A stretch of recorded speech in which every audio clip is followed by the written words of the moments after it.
What's up, everyone? We're back again for some more Gundam Evolution gameplay. We're going to be back on Buried City playing some more of the Headquarters mode, which has gone through some changes. It's actually been a bit since they made the changes, but I have not yet done another Buried City video.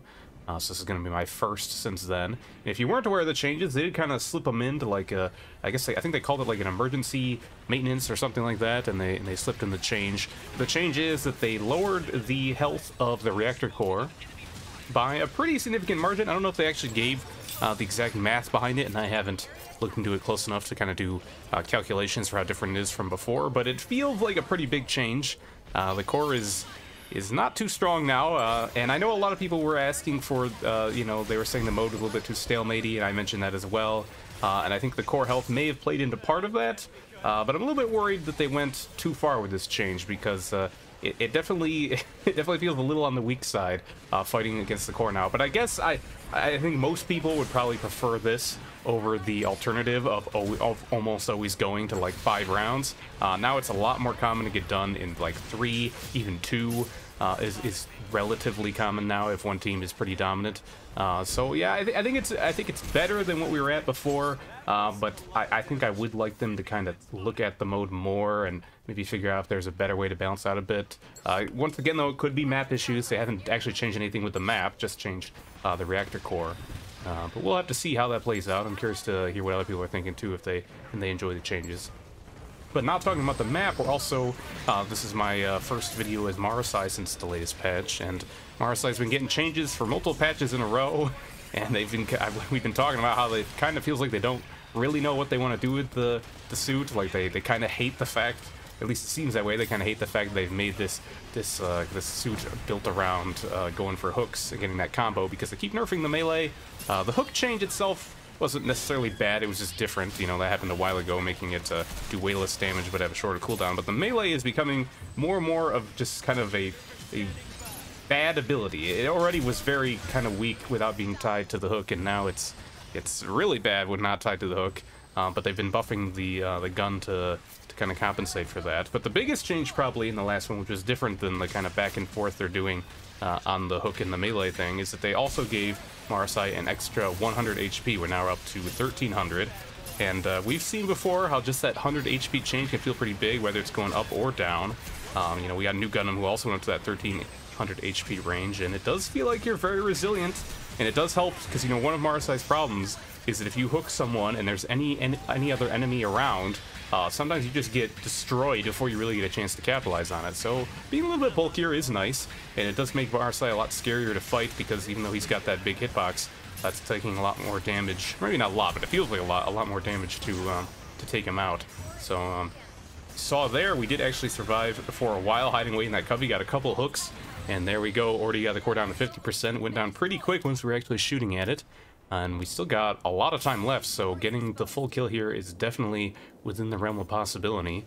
So we're gonna have to keep going with that. And so far, it hasn't been too tough to get hooks. Obviously, I still miss a few, but they don't have, well, they have a Hyperion now, but starting off, I don't think they had any shield people, other than, I guess, Gundam, and I guess they also have Dynamis, which can, you know, block the hook if you just try and get them without shooting at them first. So now they're kind of switching to more of that, because Marasai does struggle a little bit to get damage off most people with shields, because he needs his hook combo for that, and they already got blocked there. Now, Rain Zaku's been doing a lot to us as well, but I think must have been like a misclick or something there. He uses Jimmy right into a wall. Didn't really get anything out of that. Picking up a few kills here. He might be able to push up again. Poking away at that Pale Rider too. Gun tank also goes down. Gonna scope out the upper here. Do get Pale Rider, knock him back, but the slant actually confused me a little bit there. Missed my first shot, but he was low enough it didn't really matter. Hyperion going for it. Just gonna jump into that shield, take him out. And I've got my G-Maneuver ready too. Also coming out pretty low though. I was thinking about going for it here, but I couldn't really tell what was going on. I saw multiple health bars, but one was like the Gundam G-Maneuver. But now I think they've got Haze going out. I'm gonna see if I can find that Pale Rider. See a couple of people here. Nope, not Pale Rider. Get the Unicorn. Almost get the Gundam, but he runs over the shield. Missed that hook too. And I do go down. So unfortunately, I only got the 1 kill out of that G-Maneuver, but someone was doing damage at the same time. We got a little bit of damage on the core.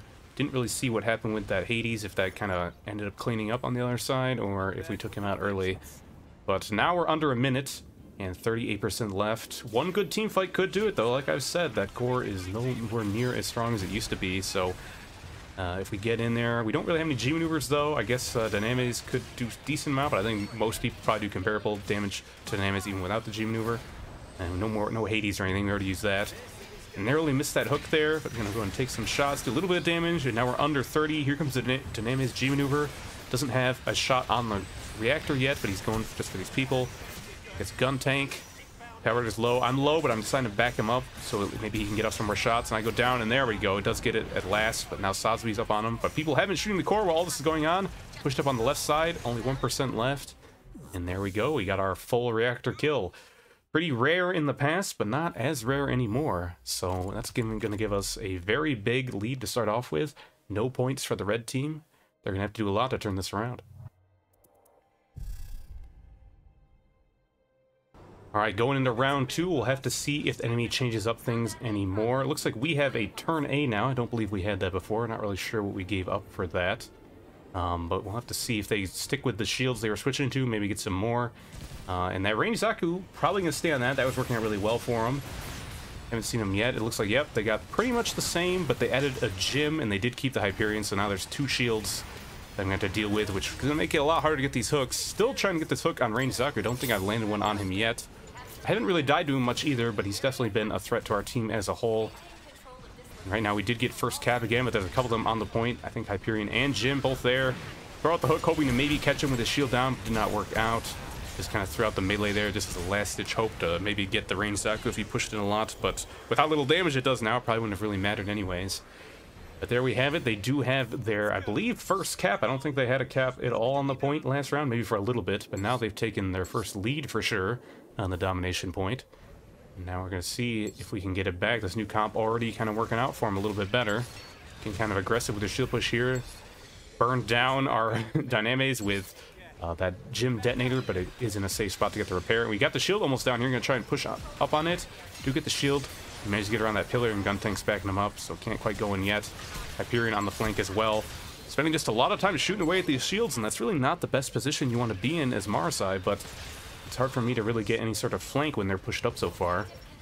Kind of keeping me zoned out. Heal up here. Might be able to get the kill on gun tank. We do, but I think we're going to lose Dynames in the same time. Thought about going for the repair, but he did come back in. Got stuck a little bit on the wall there, but it may actually help me out to dodge that Hyper Hammer from Gundam. But now he's going to go and run away. No, he's going for the repair. Very greedy one. I actually almost got away with it because I missed a few shots, but that last headshot was enough. And we were able to take back the point. But now they're at 95%, so we basically got to hold it for the rest of the time in order to guarantee our chance to attack the reactor once again. But we're picking up a few kills already. Barbados got the Ashamar. Only see Range Zaku kind of alone. And that time ticks up fast. We're already at 60%. They're going to make something happen pretty quick here, and they are down 1, down 2. Barb is really doing a good job picking people off, making it tough for them to push in. Looks like they did get the repair on that one, though, and Hyperion's coming in. Shredded pretty quick, though. He does go down. Just got to make sure he doesn't get repaired here. Just kind of using his downed body as bait here, just in case, while I'm repairing up. And there we go. Finally got that hook on Range Zaku, and I guess Gun Tank also had a bone to pick with him. Ended up just blowing him up with that core fighter. And there's some of them alive, but I don't think they're going to be able to contest. And yep, we are going to be on the offense again. So they've got to fully defend here to have a chance. They can't let us get even 50%.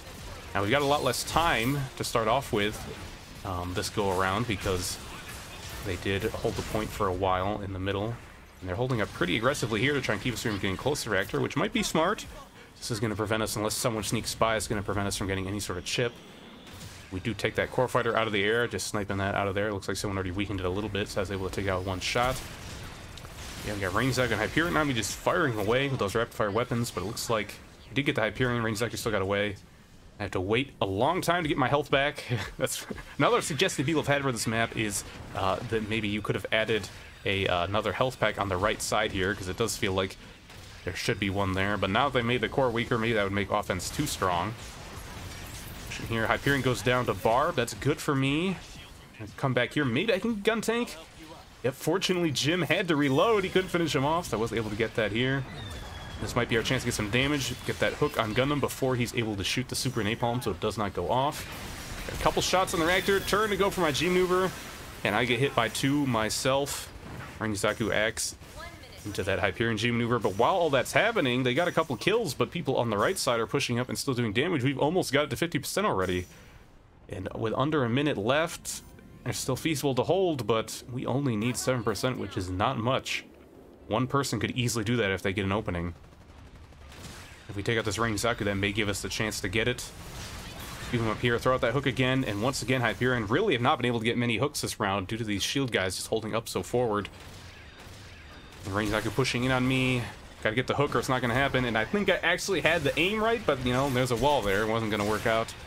Once again, just kind of throwing out the melee for good measure. But he does go down, trying to aggressively finish me off. And looks like someone snuck in and just poked the core, and that is gonna be it. They held a lot better that time, almost got the point, but in the end, when it swung to our favor, wasn't much they could do to stop just that 50%. We got the MVP out of it as well. I think most of that came from a pretty dominant first round. Was definitely struggling a bit more second time around with all those shield guys, but still, overall, a pretty good game.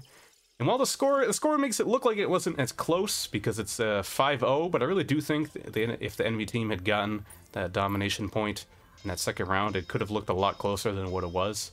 But yeah, that's just how rounds kind of are these days with Buried City, so... Curious to hear what all your thoughts are. Do you think the changes were good? You kind of agree with my opinion where it's better, but you'd kind of like to see them mess around with the mode more? You know, let me know your thoughts. I'm curious to hear. Either way, that's going to be it for me. If you want to see more, you can stay tuned here on YouTube, or you can also catch me live on Twitch. They have started the second wave of the Twitch Drops campaign, so if you already got your first 4 rewards, there's another additional 4 available. So if you want to tune in and get access to those, keep an eye out for the next time I go live. Thank you all for watching, and I'll see you next time.